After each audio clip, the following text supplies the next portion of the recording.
few months back, it felt that Donald Trump has finally, through his intervention, led to some sort of ceasefire or agreement between Israel and Hamas.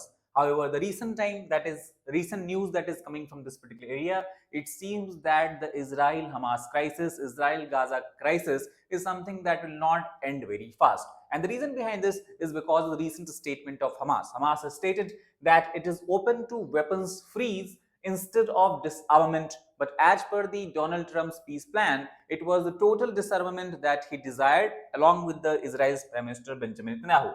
Now, if you talk about the Hamas position on disarmament, in his recently released report, it has stated that it completely rejects the proposal that was given to it by the United States of America.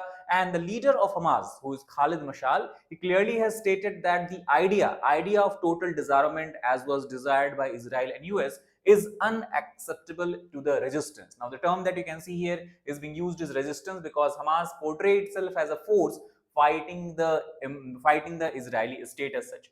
Now, what they have proposed is the freeze on the weapon procurement or weapon development. They have stated that the storage of weapons will be done at the same time when reconstruction effort takes place in the Gaza. The objective of this entire approach is to provide guarantee against military escalation from Gaza, and that is the ground on which Israel also has accepted the ceasefire agreement, that unless and until the threat coming from the Palestinian territory, especially Gaza Strip, is neutralized, Israel will not stop its counter-retaliatory attack, counter-offensive measures as such. Now, in this context, dialogue was held with mediators. Idea was discussed with several mediators as such. For example, Qatar is the country that also has tried to create a kind of truce-like situation between both of the powers. So, pragmatic American thinking could lead to agreement with US administration in the future. That is what mediators also was talking about. Now, before moving forward, I want to bring your attention to the fact that Legacy IAS Academy, we are going to soon commence batches. The regular weekday batches are going to start on 15th of December, 19th of January and 16th of March. At the same time, the weekend batches will start on 27th of December, 14th of February and 18th of April. In this program, we ensure comprehensive coverage of GS paper, one-to-one mentorship and doubt solving sessions. We also encourage students to regularly interact with educators, and daily mains and writing practice, something that also encourages students to participate in. And as we know that while preparing for UPSC examination, you need to be aware about your strengths and weaknesses, and for that, test series for prelims and mains is something that also we are including in our programs. Now, if you want to know more detail about this course programs feature, you can click the link in the description box of this particular video. You can also give to the call on the number being displayed here, and you're welcome to join our Legacy IAS app, which will help you in the preparation of UPSC examination.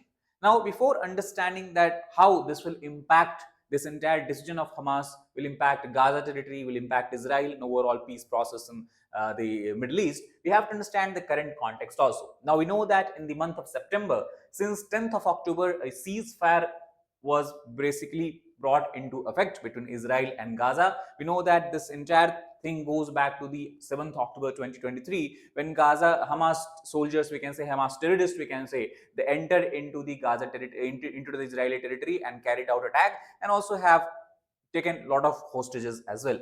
Now, the ceasefire, everyone understood it will be kind of fragile in nature. Overall, the entire ceasefire has to take place in 3 phases. Israel has stated that process currently is close to entering phase 2 as such.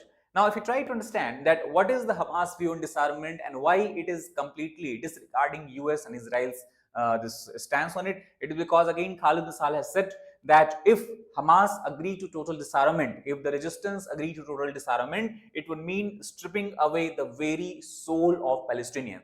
That means to some extent we can understand that Hamas has created a kind of ideology where any kind of disarmament or leaving weapons, right, exiting the political scenarios on Gaza Strip will be akin to losing the soul of the region as such.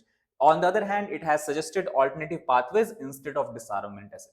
Now, international forces also are operating in, were expected to operate in Gaza because as per the original, we can talk about the original the agreement, the 20-point agreement that Donald Trump has given to the Israel and Gaza, Hamas has to open its boundary or borders to international forces, and at the same time, it rejects any force inside Gaza because it has stated that internal forces can patrol and can be in their border areas, but as far as the entry inside the Gaza Strip is concerned, it is equivalent to occupation as such.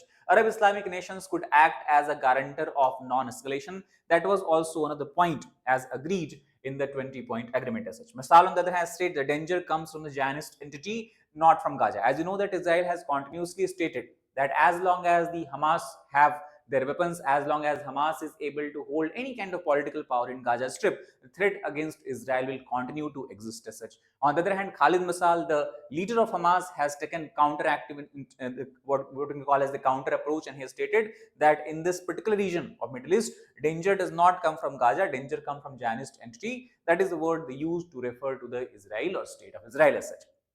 Now, the biggest question that comes into our mind that because of such kind of approach or stance taken by Hamas, what could it mean for the Israel at such? So first of all, as we know, the core demand of Israeli forces, Israeli, we can say political parties, especially right-wing political parties who are supporting the coalition government of Benjamin Netanyahu, they have put that the complete disarmament of Hamas is their core goal. At the same time, such firm rejection by Hamas also put into jeopardy any kind of peace process that Israel could have hoped for. Also, Israel's prime minister will be what you can call as will have a difficult decision to make, because his compromise on this particular core demand will lead to exit of the right-wing forces, right-wing political parties from his government, leading to the collapse of Netanyahu's government as such. So there is going to be this effect on the domestic Israeli politics also because of such actions. Security concerns obviously will increase because, as we have discussed, Israel completely believes that as long as Hamas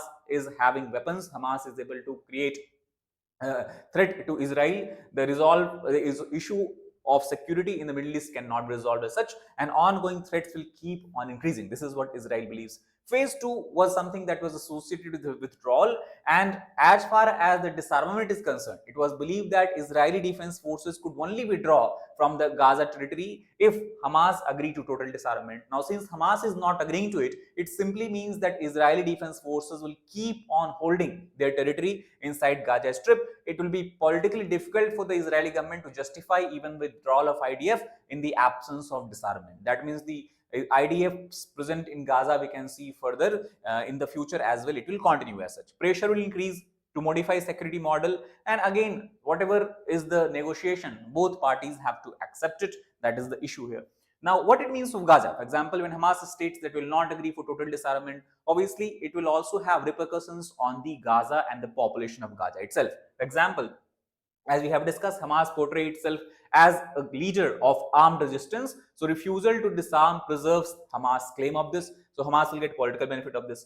Weapons freeze, if we talk about Hamas agree to weapons freeze, the problem is the weapon freeze does not remove in entirety the problem, as it will lead to only temporary stability. Long-term demilitarization, that is what at least Israel portray its goal as, will become difficult to achieve in the Gaza Strip as such. And in the case of Hamas having access to weapon, any small scale changes due to the Israeli intervention or due to change in leadership in Hamas, for example, it can again give rise to a new confrontation, which can very well trigger a new phase of war as such. International forces, they will largely be able to station themselves in the border areas. They will be used for border protection, shield from direct Israeli operation, so that Gaza territory remains kind of safe. At the same time, we talk about political future. Without consensus within the government of Israel or between Israel and Hamas, it seems that political future of Gaza Strip will be difficult. How reconstruction and rehabilitation will be achieved, that also seems to be in jeopardy with no clear-cut path as of now. Now, as far as the entire peace plan is concerned, as we have discussed, US and especially President Trump, they were trying to portray themselves as a bringer of peace, in the mediator of peace, we can say, in the Middle East region, because the entire US plan hinges upon demilitarization. They believe that if Hamas agree to demilitarization, Israel will have no option, will have no reason to attack Gaza, and that is why entire region can move further toward peace as such. But demilitarization is completely rejected by Hamas, and that is why the entire US plan itself seems to be put under spanner. Now, as far as the compromise options are concerned, weapons freeze will reshape security framework, but whether it will be acceptable to Israel or not, it becomes quite difficult to gauge unless and until again Israel respond toward it. Phase 2 will obviously be delayed. Implementation was when the IDF has to withdraw from the Gaza Strip. That obviously cannot happen, and the entire truce that we have seen developing at least in past couple of months, the entire truce itself is at a very greater risk of collapse, and further such risk we can see increasing in the future as well. As far as the mediator proposal is concerned, what they are saying that the Hamas should have limited weapons storage. External guarantors could be brought in the form of Arabian countries, whether it is Qatar, UAE, Saudi Arabia, and all that. And overall, there is agreement on hybrid model that no agreed weapon control, however, no agreed weapons control mechanism exists yet. So this is something also if Israel and US want to discuss about the what we can call as the freeze in the weapons and the storage of weapons, how this has to be achieved, to what extent Hamas will have control over which kind of weapon, that also has to be worked out in the future as such. But again, entire peace that we have seen developing in the Middle East seems to be at the brink of collapse due to such a statement coming from the Hamas leadership. Now we have to wait, watch, and see how this entire scenario and situation unfolds in the near future. That's all for this particular video. If you like the video, please hit the like button, share it with your friends, as a subscribe channel for more such content. Thank you.